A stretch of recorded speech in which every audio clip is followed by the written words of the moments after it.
Banquo reconsiders the witch's prophecies, coming to the conclusion that since Macbeth's prophecy came true, so should the prophecy of his son's becoming king.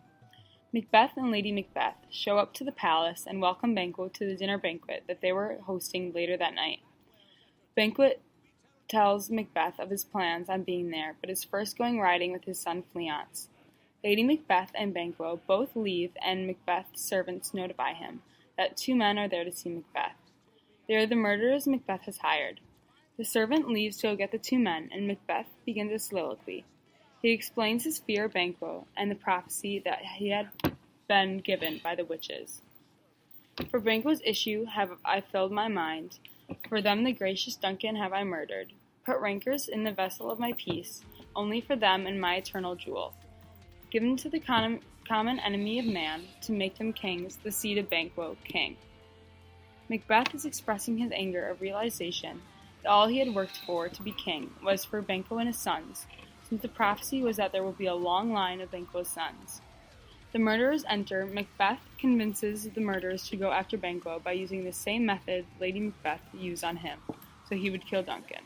He questioned their manhood. The scene opens with Lady Macbeth asking a servant if Banquo is left dead and tells the servant to get Macbeth because she needs to talk to him.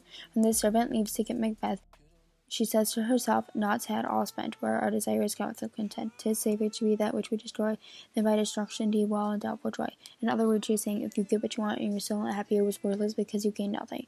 She's also saying it's better to be the person who gets murdered than to be the murderer and be tormented with anxiety. She's saying this because Macbeth is mentally unstable and Banquo is in peace. Then Macbeth comes to talk to Lady Macbeth and says basically the same thing as her, that he'd rather be dead than endure this endless mental torture.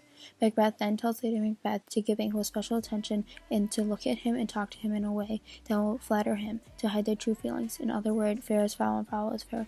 Lady Macbeth then tells Macbeth Banquo and Fleance can't live forever, and this comforts him because of his plans to kill them. The three murderers are in a dark park when they meet Banquo and Fleance, who just dismounted from their horses and are starting to walk towards the castle. They then attack Banquo and Fleance with intentions from Macbeth to murder them. They are stabbing Banquo when he says, "Oh, treachery! Fly, good Fleance, fly, fly, fly. Thou mightst revenge, O slave." This means Banquo is commanding his son to somehow get revenge for this murder. Fleance escapes when the torch, which was their source of light, eventually burns out, and the murderers return to Macbeth to show what they have accomplished.